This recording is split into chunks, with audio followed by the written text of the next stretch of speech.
وموضوع امام عاشور. سكوت امام عاشور عن تصريحات وكيله عامل ازمه جوه الاهلي.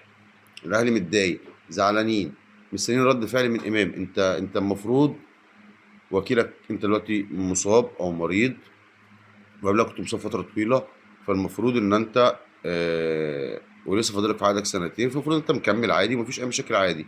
الاداره اخذت قرار مفيش تمديد ومفيش تعديل عقود الفتره دي لحين تحسن النتائج والمستوى، وده قرار منطقي. وكيلك طلع بتصريحات، اللي هو ادم ماطر، طلع بتصريحات بيهاجم فيها الاهلي او بينتقد فيها الاهلي او بيقول الاهلي لازم يكلمني، وانتوا كده كده هتكلموني عشان خاطر التجديد وتمديد عقد امام. بعد كده بدأ يبقى في كلام ان في عروض جايه من بره، وان في عروض جايه لامام عاشور. كل ده وانت ساكت. سكوتك يثير غضب الاهلي. عدم تعليقك على التصريحات دي وعدم اتخاذك موقف بيثير غضب الاهلي.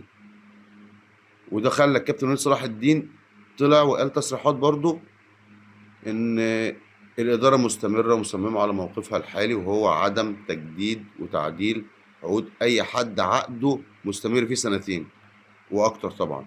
وهنا الكلام على امام عاشور. فالازمه بتزيد، واوضه اللبس مشتعله اكتر جوه النادي الاهلي. امام عاشور المفروض ربنا يشفيه يرجع بالسلامه، يبقى تركيزه الاول والاخير في ان هو يرجع الملعب، مش في آه، وكيله وتعديل عقود وتعديل بنود. لا، الوضع مش كده خالص.